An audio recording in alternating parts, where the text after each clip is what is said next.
Om Swastiastu. Selamat datang di Lalah Manis Channel, channelnya Seniman Bali. Dalam kesempatan kali ini, saya tidak akan mempresentasikan lagi karena saya didampingi narasumber pemain suling yang sudah tidak asing lagi karena beliau merupakan pemain suling yang profesional dan sudah menjadi pemain suling tembang dari tahun 80-an. Nah, dengan Bapak Ketut Proyek. Selamat sore ya. Om Swastiastu. Nggih. Niki yang dari Lalah Manis Channel ingin mengetahui awal Bapak belajar suling dari mana? Ya terima kasih Pak Yan ya. Ini sangat bagus sekali pertanyaannya. Intinya Pak Proyek ini belajar daripada main seruling ini dengan hayalan, dan rasa ingin tahu, dan juga kebetulan ini secara kebetulan Pak Proyek punya seorang paman dulu juga pemain seruling. Jadinya Bapak Ketut ini saya jadinya kepingin untuk mewarisi, tetapi belum tahu bagaimana bentuknya suling, dan bagaimana caranya niupnya, dan apa daripada alat dari suling itu saya belum mengetahui. Jadi pada saat itu Bapak belum mengetahui tentang suling, apa itu suling? Tak apa itu suling, bagaimana caranya niupnya, Ya, tidak tahu. tapi hanya Dan mendengar apa bahannya, dan hanya mendengar saja. Tetapi hanya mendengar juga punya rasa bagaikan pintu terketuk rasa pintu ya, hati saya untuk mendengar suara suling. Jadi dari paman Bapak memotivasi Bapak untuk belajar suling? Tidak. Waktu itu saya masih kecil, masih bayi, sudah ditinggal sama dia. Jadinya dia belum tidak bisa untuk yang memotivasi, dan tidak pernah akan mewarisi bagaimana dia untuk suara sulingnya, caranya bermain, belum pernah saya dikasih tahu karena waktu itu saya masih kecil, Pak, masih kecil. Jadi awal Bapak bermain suling pada saat kapan? Terus setelah karena menghayal dan ingin tahu, tiba-tiba ada seorang teman Ya. namanya De Bagus. Itu yang membawa seruling. Suara sulingnya begini.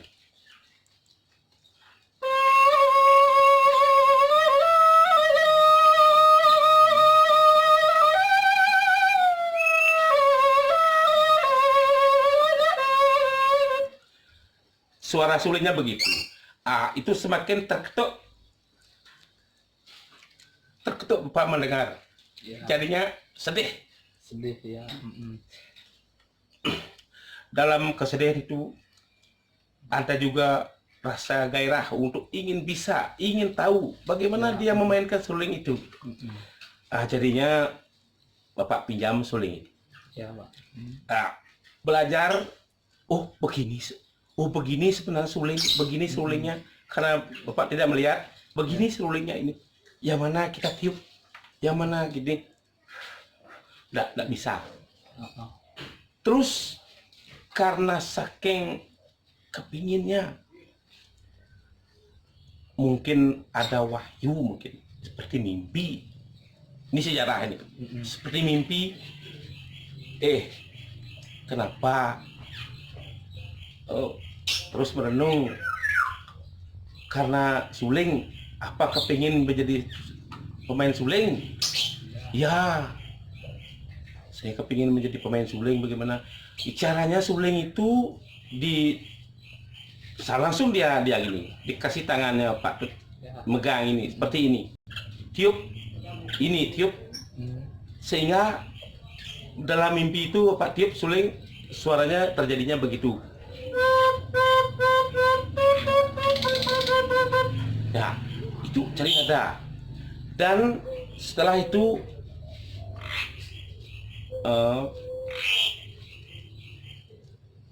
artinya kakek-kakek itu menghilang. Ya. Pada mimpi itu. Mimpi itu pada saat itu menghilang. Ya. Terus kakek itu hilang. Pak Tut mencoba untuk seperti apa yang dikasih tahu, ditunjuk di dalam mimpi itu, sehingga mau dia berbunyi suling itu, mau dan seterusnya bisa Pak Tut setiap hari, tiada hari tanpa seruling, pokoknya siang, hari, pagi, siang, sore, dan malam hari, terus belajar juling menekuni di pantai Mertasari bersama Pak Tut punya juga kakak, Ya. untuk dia ikut juga belajar nyuling, tapi dia belum menguasai komplit, tapi dia bikin suling bisa. Tuh. Dan begitu saja langsung bisa menemukan satu persatu ulah tekap itunya, cara niupnya bisa langsung, tidak ada yang membina, hanya dengan doa, dengan imajinasi. Pada awal Pak Tut belajar, dari manakah Pak Tut mendapatkan suling itu?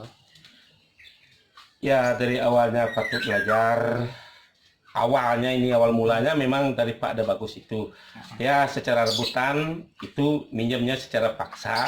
Ya. Sebenarnya beliaunya tidak ngasih, kami secara paksa untuk Ya, sulingnya. karena niat nih. Niat itu.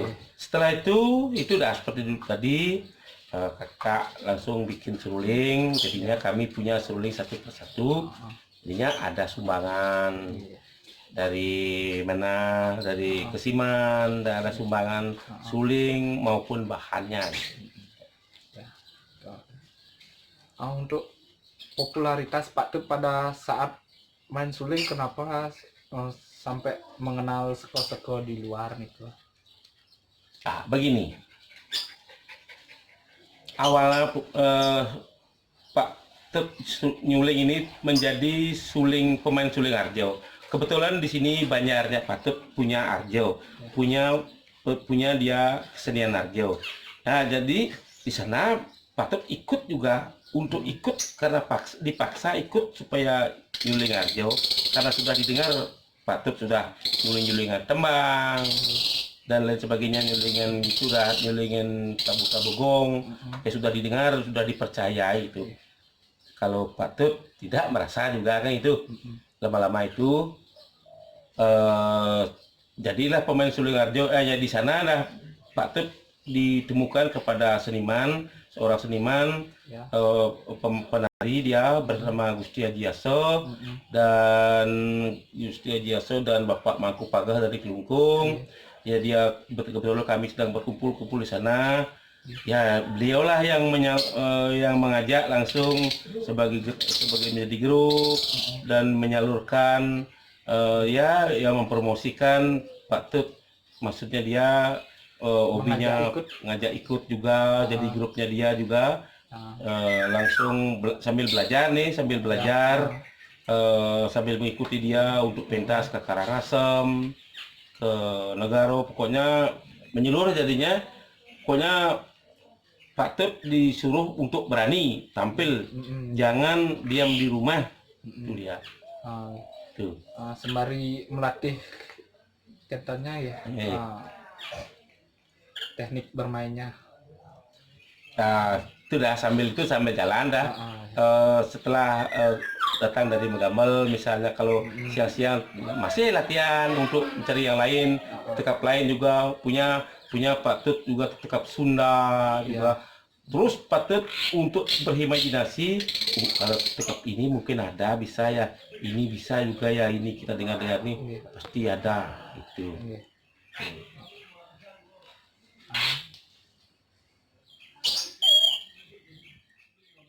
Pak Tut juga kepingin Pak Tut ini tidak eh, tidak ingin untuk bisa sendiri. Pak Tut ingin menuangkan kepada mungkin adik-adik siapa yang kepingin belajar nyuling Ya. dan siapa yang ingin senang, siapa yang senang, Pak Tut akan bersedia akan ya artinya bagaimana bukan jadi pelatih kan ngajak berlatih gitu. Ya, mengajak. Ya, menuangkan sedikit apa yang Pak Tut tahu. Ya. Tuh, bahkan sudah ada dari Lebah, namanya Gek Cahya juga, Saya. Pak Tut juga ajak dia latih, dan juga ini Yogi dari dari Kelungkung dia, tapi di jalan dia mengunjal nafas, Ya. dan ada lagi teman dari Tanjung Titi ya. Tuh. Pak Tut mau pentas ya di Bali atau melakukan ngayah. Pernah Pak Tut pentas ke luar Bali? Keluar Bali pernah, tapi setelahnya ngayah Ngayah. ke Puro Gunung Raung, Ya, Gunung Raung. ke Puro Alas Purwo, Nggih. ke Puro Agung Semeru di Lumajang, di Blangmangan, dan juga pernah ke Surabaya untuk menghadiri resepsi bentuknya rinik dan serunding. Sulit dan sulit. Sudah berapa tahun Pak Tut memainkan suling Pak Tut? Aslinya Pak Tut dari latihan dari awalnya Nggih. sejak tahun berapa nih? 79 ya, pas 80-an dah. Ya, 80. 80-an dah sudah 80-an sudah bisa dikit-dikit. Ya 90-an sudah ya agak berani dikit-dikit. Ya. Nah, Berarti udah lama ya. ya lama dikit.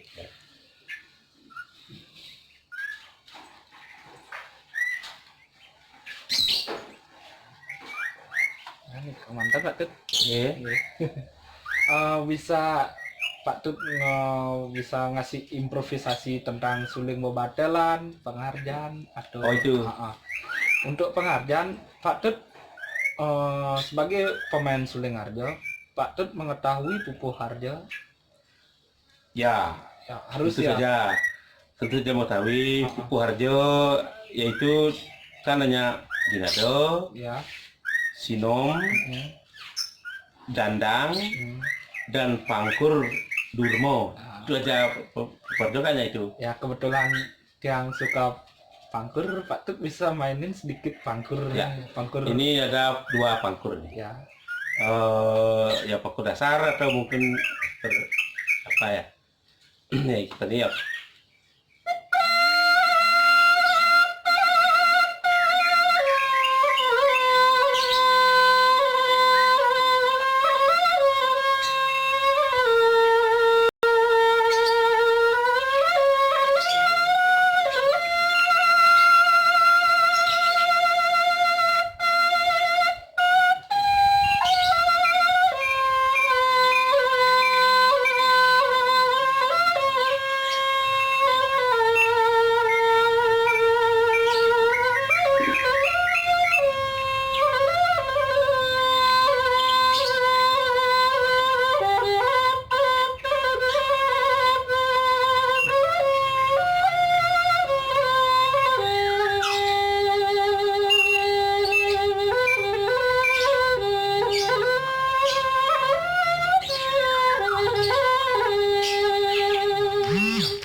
Pangkur Jawa.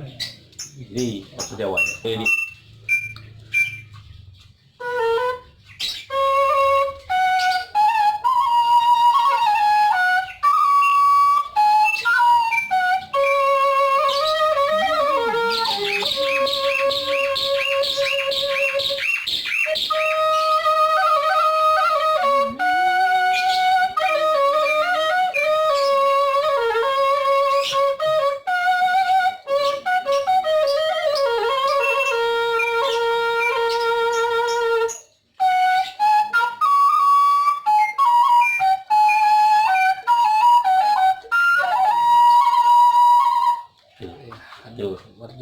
duit.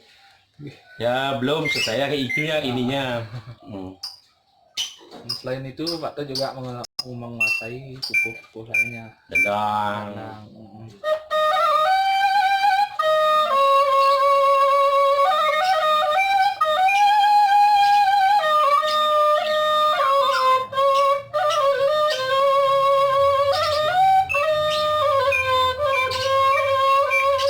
Dendang.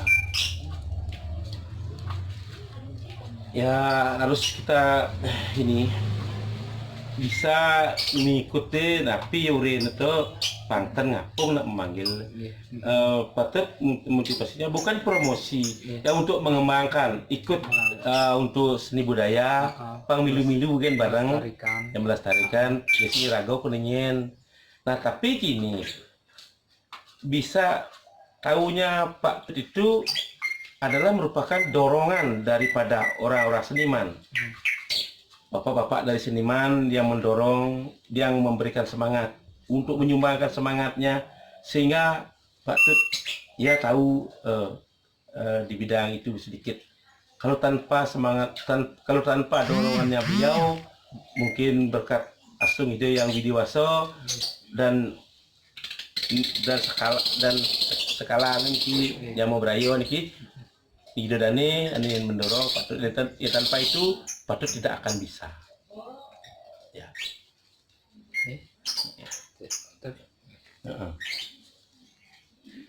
Nah begitulah dari Pak Tut proyek. Semoga seniman-seniman muda yang ada di Bali bisa mengikuti jejak beliau, pemain suling profesional dan spesialis segala jenis suling. Ini Pak Tut, semua ya ini atas katanya motivasinya. Ya, semoga dengan konten ini anak-anak muda dapat juga melestarikan seni budaya. Kau Kanyang Ya.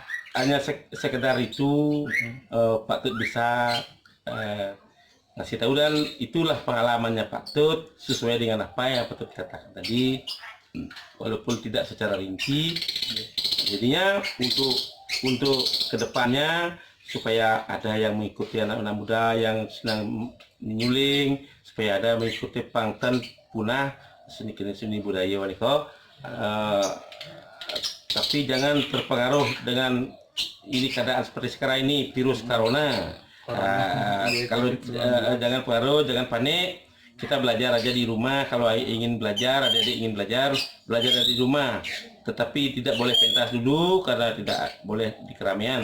Tetapi jangan pengaruh dengan virus corona. Jangan putus menggambal suut, muruk, nyuling suut karena ada virus. Ampunan nih kau kata. Tan jadi kau makado. Anggap virus ini hanya kejap, binjah hilang. Yang penting kita taati anjuran pemerintah. Kau benar itu himbauan tadi. Tetap stay di rumah dan tetap di channel Lalah Manis, channelnya Seniman Bali. Kita puputkan Paramasanti. Om Santi Santi Santi.